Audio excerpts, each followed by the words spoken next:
السلام علیکم ناظرین، میں آپ کی خدمت میں پھر حاضر ہوں۔ وقفہ ڈل جاتا ہے بیچ میں، کوشش کرتا ہوں لیکن ہو نہیں پاتا مجھ سے روز کی بنیاد پہ۔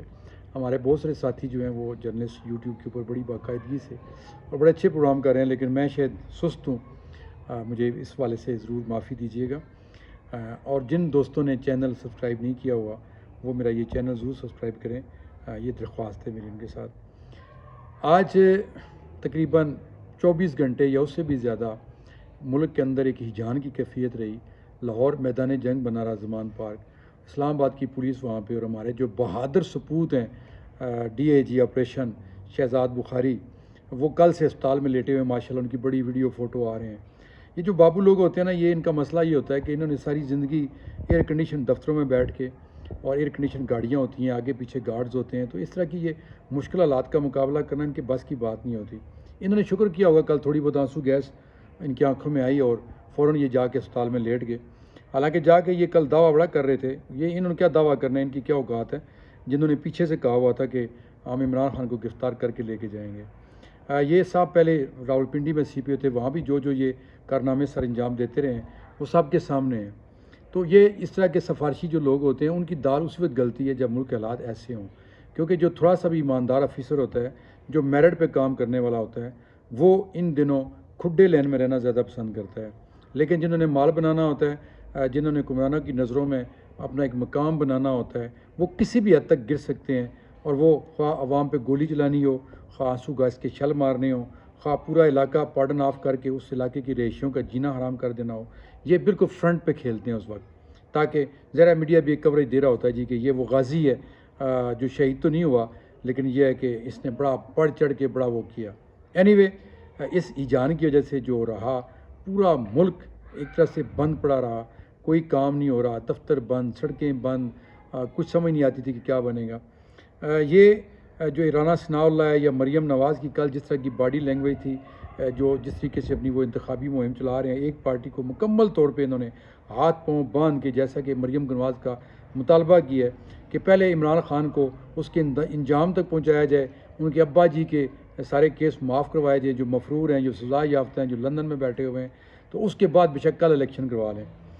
کیونکہ باقی جو پی ڈی ایم کا اتحاد ہے وہ اس وقت تک تو اکٹھا ہی نظر آ رہا ہے۔ آج مولانا فضل الرحمان صاحب نے بھی عدالتوں پہ بڑی کھل کے تنقید کی ہے۔ یہ وہی علامہ مولانا فضل الرحمان ہے جس نے سیاست کی بنا کے اوپر اربوں خربوں بنا لی ہیں، اور مذہب کو اس نے سیاست کے ساتھ ایسا نتھی کر دیا ہے کہ اب مذہب اور سیاست کو الگ کرنا شاید مشکل ہو گیا ہے۔ مذہب کو ایک بہت بڑا کمائی کا ذریعہ بنا لیا گیا مولانا فضل الرحمان نے اور اس کی طرح کے جو دوسرے مولوی حضرات ہیں۔ میں ان کو مولوی کہوں گا، مولانا کہنا تو شاید مذہب کی توہین ہوگی۔ یہ مولانا وہی ہے جب اس کو گرفتاری کا کسی نے کہا تھا، نیب کے چیئرمین نے یا کسی اور ادارے نے، تو اس نے کہا تھا کسی نے ماں کا دودھ پیا ہے تو مجھے ذرا گرفتار کر کے تو دکھائے۔ آج جو یہ عدالتوں کا کہہ رہا ہے کہ عدالتیں نہیں کر رہی ہیں، عدالتیں جو ہیں وہ عمران خان کو ریلیف دے رہی ہیں، یہ وہی عدالتیں جنہوں نے نواز شریف کو بھی ریلیف دیا ہوا ہے۔ عدالتوں کی ہی ضمانتوں پہ وہ ایک مفرور جو ہے وہ وہاں پہ پاکستان کی تاریخ میں پہلی بار ایک سزا یافتہ آدمی جو ہے وہ 50 روپے کے ایک اسٹامپ کے اوپر ضمانت لے کے لندن میں بیٹھ کے وہ وہاں پہ کہہ رہا ہے، کل وہ کہہ رہا تھا صحافیوں کو، وہاں کے جو لوکل جرنلسٹ ہیں، کہ یہ عمران خان کتنا بزدل ہے، یہ کتنا گیدڑ ہے، کتنا گھٹیا انسان ہے جو گرفتاری نہیں دے رہا۔ جو لیڈر ہوتے ہیں وہ تو سامنے آتے ہیں اور وہ آ کے مقابلہ کرتے ہیں حالات کا۔ تو یہ نواز شریف کون سا مقابلہ کر رہے ہیں، کس کے سامنے بیٹھے ہوئے ہیں، کہاں پہ ہیں، یہ تو وہ خود ہی بتا سکتے ہیں، کیونکہ ان کی بیٹی جو یہاں پہ موجود ہے وہ یہ بار بار کہتی ہے کہ میرا باپ شیر ہے اور باقی سارے شاید گیدڑ ہیں۔ تو یہ تو ایک طرف ہو گیا۔ خیر، عدالت نے آج یہ آپریشن روکنے کو حکم دیا ہے، کل 10 بجے تک شاید، لیکن میں کہتا ہوں کہ عمران خان نے 3.5 سالوں میں اور اس سے پیچھے جتنا بھی ان کا ایک سیاسی کیریئر ہے، وہ بڑی باتیں کرتے تھے کہ قانون اور آئین اس کے آگے سب برابر ہوتے ہیں۔ جب تک اوپر اور نیچے والے آئین کی نظر میں، قانون کی نظر میں برابر نہیں ہوں گے، تب تک یہ ملک جو ہے وہ ریاست مدینہ نہیں بنے گا۔ لیکن دیکھا یہ جا رہا ہے کہ انہیں عدالتیں بلا رہی ہیں، لیکن وہ ایک یہ ذہن میں رکھ کے کہ یا یہ نقطہ رکھ کے کہ میری جان کو خطرہ ہے، اور وہ عدالتوں میں پیش نہیں ہو رہے ہیں۔ تو اس طرح تو پھر کل کوئی بھی نہیں ہوگا۔ جب آپ اگر ہوتے ہیں، اقتدار میں ہوتے ہیں، تو پھر تو کوئی بھی مخالف جو ہے اسی کو بنیاد بنا کے کسی عدالت میں پیش نہیں ہوگا۔ عدالتوں میں پیش وہی ہوتے ہیں پھر عام لوگ بیچارے جو صبح 8 بجے عدالت کھلتی ہے اور وہ 7 بجے عدالتوں کے باہر لمبی لائن بنا کے اور پولیس کے ایک سپاہی سے اپنی تلاشی کروا کے اندر جا رہے ہوتے ہیں، ذلت کا ایک چلتا پھرتا اشتہار بنے ہوتے ہیں۔ شاید یہ عدالتیں بھی ایسے ہی لوگوں کے لیے بنائی گئی ہیں، کیونکہ اگر ایسا نہ ہوتا تو نواز شریف آج لندن کے بجائے جیل میں ہوتا، اور شہباز شریف وزیر اعظم ہونے کے بجائے وہ بھی جیل میں ہوتا۔ مریم نواز ضمانت کے اوپر جو سزا یافتہ ہے خود بھی، وہ انتخابی مہم نہ چلا رہی ہوتی، اور عمران خان زمان پارک کے ایک چھوٹے سے گھر میں آج قید نہ ہوتا، اور رانا ثناء اللہ جو ہے وہ مونچھوں کو بل دے دے کے اس کو بزدلی کے تانے نہ دے رہا ہوتا۔ لیکن میرا ذاتی خیال یہ ہے کہ عمران خان کو بالکل سامنے، کیمروں کے سامنے، صحافیوں کے سامنے، میڈیا کے سامنے، اور اپنے جتنے بھی اس کے ایم این اے، ایم پی ایز یا جو امیدوار ہیں ان کے سامنے آ کے گرفتاری دینی چاہیے، کیونکہ لیڈر تبھی ذوالفقار سے بھٹو بنتے ہیں جب وہ پھانسی پہ چڑھ جاتے ہیں، تو اس کو پھر کوئی مار نہیں سکتا۔ آج ضیاء الحق کا تو شاید کوئی نام بھی نہیں جانتا، لیکن بھٹو آج بھی جس کا مذاق اڑایا جاتا ہے نا، وہ کسی نہ کسی شکل میں موجود ہے۔ تو عمران خان اگر بننا ہے تو پھر ایک ڈی آئی جی لیول کے بندے سے چھپنا نہیں چاہیے۔ رانا ثناء اللہ کے بارے میں جو وہ دعوے کیا کرتے تھے کہ میں مونچھوں سے پکڑ کے اس کو جیل میں ڈال دوں گا، آج وہی رانا ثناء اللہ وزیر داخلہ ہے، اور وہ چن کے بدلے لے رہا ہے۔ اس لیے قانون اور آئین کی تو بات کریں ہی نہیں، مقابلہ کرنا ہے تو پھر آئیں، عدالتوں میں آئیں، عدالتوں کا سامنا کریں، عدالتوں پہ اعتماد کریں، میڈیا کو ساتھ رکھیں، کیونکہ میڈیا بھی تقسیم ہے۔ خیر، میڈیا بھی چونکہ کمرشل ایک فیکٹری بن چکا ہے، ایک کارخانہ بن چکا ہے جس نے صرف پیسے بنانے ہوتے ہیں۔ ایک دھڑا جو ہے وہ عمران خان کے ہر ناجائز کام کو بھی جائز قرار دیتا ہے، اور ایک دھڑا جو ہے وہ نواز شریف کے بڑے سے بڑے جرم کو بھی اس کی معصومیت سے تشبیہ دیتا ہے۔ تو یہ مالکان جو ہیں، جو اینکرز ہیں، جو بڑے بڑے کالم نگار ہیں، ان کی روزی روٹی کا بندوبست ہے۔ کسی نے نہیں سوچنا کہ اس ملک کا حال جو ہے وہ لیبیا جیسا ہوتا جا رہا ہے، یہ ملک شام اور افغانستان بنتا جا رہا ہے۔ آج آپ کا روپیہ جو ہے وہ کہاں جا پہنچا ہے؟ آپ کا ڈالر 300 کراس کرنے پہ آیا ہوا ہے، پاؤنڈ آپ کا 350 پہ پہنچا ہوا ہے، یورو 300 کراس کر رہا ہے۔ تو آپ کے روپے کی جو ویلیو ہے وہ جس انداز میں، جس تیزی سے نیچے آ رہی ہے، لگتا یہی ہے کہ آنے والے وقت میں اگر آپ نے دبئی بھی جانا ہوگا تو پورا ایک بریف کیس بھر کے لے جانا ہوگا ٹکٹ لینے کے لیے۔ تو یہ ہمارے حکمرانوں کی سوچ ہے، انہیں کوئی غرض نہیں ہے۔ اس وقت جو پی ڈی ایم کا ٹولہ بیٹھا ہوا ہے وہ ہر حال میں اس الیکشن سے جان چھڑانا چاہتے ہیں، اور انہیں جان چھڑانی ہے، اس کے لیے بے شک لاشیں گرانی پڑیں، خواہ پولیس والے مروانے پڑیں، خواہ عمران خان کے جو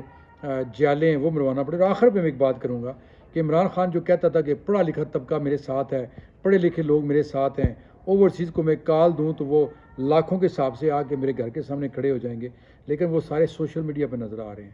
ان میں سے اگر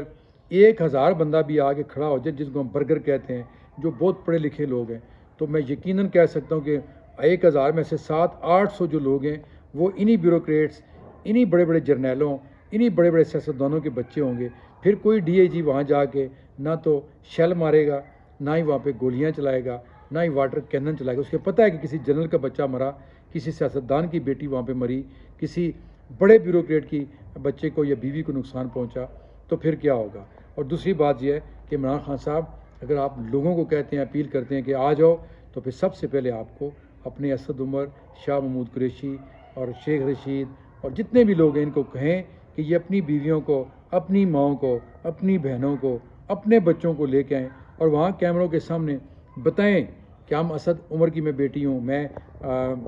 حماد اظہر کی بہن ہوں، میں فلاں کی بیٹی ہوں، تو لوگ پھر نکلیں گے۔ کیونکہ آپ کے اپنے بچے، آپ کی اپنی بیویاں، آپ کے اپنے پیارے جو ہیں وہ تو گھروں میں بیٹھ کے ٹی وی دیکھ رہے ہوتے ہیں، اور وہیں بیٹھ کے مذمت کر رہے ہوتے ہیں، یہ زیادہ سے زیادہ ایک ٹویٹ کر دیتے ہیں، لیکن مر کون رہا ہے؟ ذلے شاہ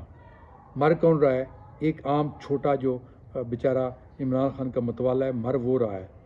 تو اس چیز سے بچنا ہوگا اگر آپ نے لیڈر بننا ہے، تو پھر جو لیڈروں کے بچے ہیں، جو ان کی بیویاں ہیں، جو ان کے بہن بھائی ہیں، ان کو سامنے لے کے آئیں۔ اللہ تعالیٰ آپ سمیت ہر پاکستانی کی حفاظت کرے، اور ہمارا جو آئین ہے، جو قانون ہے، اس کو یہ توفیق دے کہ وہ آنکھوں پہ بندھی ہوئی پٹی کو اتارے، اور بالکل ایک جو ایکول ہے، جو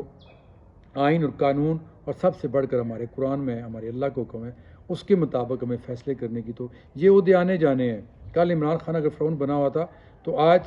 زرداری، مریم نواز، مولانا فضل الرحمان اور شہباز شریف فرعون بنے ہوئے ہیں۔ تو کل پھر کسی اور کا وقت آئے گا، تو آج جن حالات کا عمران خان یا ان کے ساتھیوں کو سامنا ہے، تو پھر یہی حالات موجودہ جو پی ڈی ایم کے یہ ٹولہ ہے، پھر ان کو ہوگا۔ اور وہ آخر پہ جو غیر سیاسی ہیں وہ کاش سچ مچ میں غیر سیاسی ہو جائیں، کیونکہ وہ غیر سیاسی نہیں ہیں۔ یہ جو آج بھی آڈیو ویڈیو آ رہی ہیں یہ ثابت کرتی ہیں، یہ ثبوت ہیں کہ وہ غیر سیاسی نہیں ہیں۔ وہ اس ملک کے ساتھ کھلواڑ کر رہے ہیں، وہ کرتے رہے ہیں، وہ کرتے رہیں گے شاید اس وقت تک جب تک یہ ملک